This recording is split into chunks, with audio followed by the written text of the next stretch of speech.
Welcome to BBC International News. First I will tell you the news title and then the details. Breaking news, 22 killed including 8 children in Israeli counter-attack. Great news, Israel will not accept Hamas demands, Netanyahu. Top news, pro-Palestinian protests in the U.S., 2,000 arrests on various campuses. Update news, what the United States told Netanyahu about the Rafah operation. Listen to the news title so far, now listen to the details. 22 killed including 8 children in Israeli counterattack. 22 Palestinians killed in Israeli attack in Rafah. Gaza health officials confirmed the news on Monday local time. Israel retaliated shortly after the armed wing of Hamas claimed responsibility for an attack at the Kerem Shalom crossing in Gaza on Sunday. 3 Israeli soldiers were reportedly killed in the attack by Hamas. Wafa news agency reports that the number of dead in the Israeli attack in Rafah has increased to 22. 8 children were also among the dead, the statement said. Gaza health officials said 9 Palestinians, including a child, were killed in an Israeli air strike on another house in Rafah just before midnight. After the Israeli attack, the immediate death toll was reported at 10 but later increased to 16 and then 22. Gaza's Civil Defense Office said Israeli forces attacked 11 homes in the southern city between Sunday evening and early Monday morning. The attack left dozens of people dead, injured and missing under the rubble. 9 Palestinians were killed in an Israeli strike targeting a house in Rafah, southern Gaza. Palestinian doctors said an Israeli airstrike on a house in the city of Rafah shortly after the Hamas attack killed 3 people and wounded several others. The Israeli military confirmed the counterstrike, saying it hit the area from which the Hamas rocket was fired. The Israeli army also said, attack on Hamas from the Rafah crossing. This proves that Hamas is committing terrorist acts. They continue to use the civilian population of Gaza as human shields. However, Hamas has denied this charge. Israel will not accept Hamas demands, Netanyahu. Israel's Prime Minister Benjamin Netanyahu has hardened his stance by rejecting Hamas demands to end the war in Gaza. He said on Sunday, May 5, that if Israel stopped fighting in Gaza now in exchange for the release of hostages, Hamas would remain in power and remain a threat to Israel. News BBC. Netanyahu said Israel is willing to temporarily pause the war to ensure the release of hostages held by Hamas. But while Israel is showing interest, Hamas remains steadfast in its hardline position, the Israeli Prime Minister said. First, they want the withdrawal of all our troops from the Gaza Strip and an end to the war. They want to keep them in power. Israel cannot accept that. Iran sanctions on 25 US-UK individuals entities. Iran has imposed sanctions on 15 individuals and 10 organizations from the United States and the United Kingdom. Iran has taken this measure as part of countering terrorist activities in the West Asian region. Iran's foreign ministry statement said these sanctions were imposed as part of the implementation of 2 laws passed by parliament. One of these 2 acts is the human rights violations in the West Asian region and the United States Act to combat provocation and terrorist activities. And the other is the act to restrain Israel's hostile activities against peace and security. All relevant Iranian authorities will take necessary measures to implement this ban. At the same time, if there are any criminal charges against the persons and institutions covered by the ban, they will also be prosecuted. List of British institutions subject to sanctions. 1. British Akrotiri Air Base in Cyprus. 2. Diamond battleship of the British Navy in the Red Sea. 3. British Elbit Systems Company.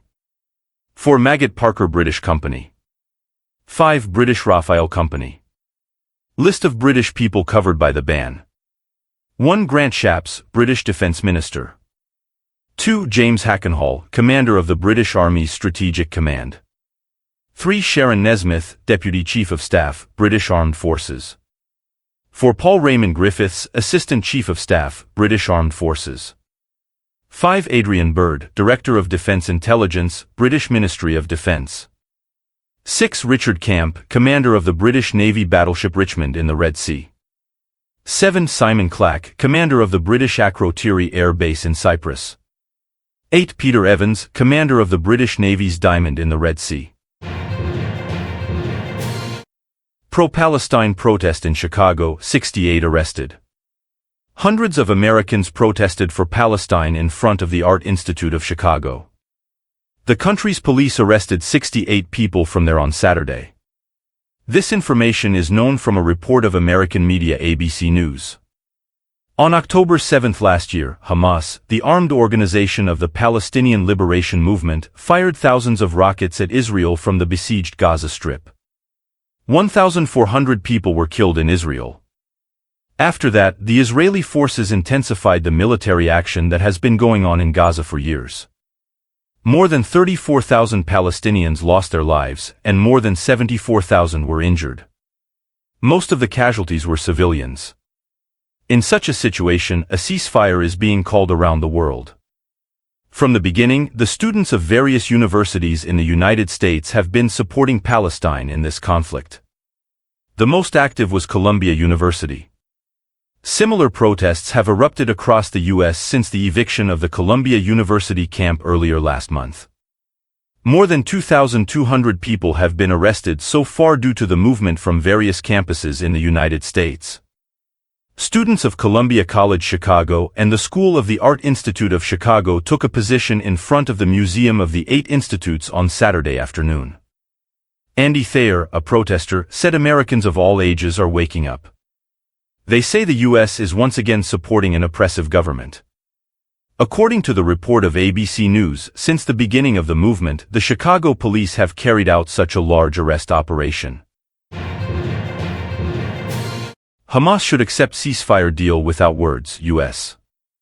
The United States has said that Hamas should accept an unconditional ceasefire agreement in the besieged Gaza Strip. The country's foreign minister, Anthony Blinken, said that Hamas should accept the ceasefire agreement with Israel without words. This information is known from a report of the British news agency Reuters. Blinken said that if Hamas wants to represent the Palestinian people, then there is no justification for not accepting a ceasefire. Hamas has announced that its delegation will return to Cairo to resume long-running talks brokered by Egypt and Qatar. In exchange for the release of Israeli hostages, the issue of temporarily halting their attacks on Gaza will come up for discussion. Blinken said, "We are waiting to hear what they have to say about the ceasefire and the release of the hostages. Right now, the reality is that there is only one name between the people of Gaza and a ceasefire," Blinken said in a speech at the McCain Institute's Sedona Forum in Arizona. Blinken said, "If this is true, then accepting the ceasefire is not something they should think too much about." On October 7 last year, Hamas, the armed organization of the Palestinian Liberation Movement, fired thousands of rockets at Israel from the besieged Gaza Strip. 1,400 people were killed in Israel. After that, Israeli forces intensified the military action that has been going on in Gaza for years. More than 34,000 Palestinians lost their lives, and more than 74,000 were injured. Most of the casualties were civilians. In such a situation, a ceasefire is being called around the world.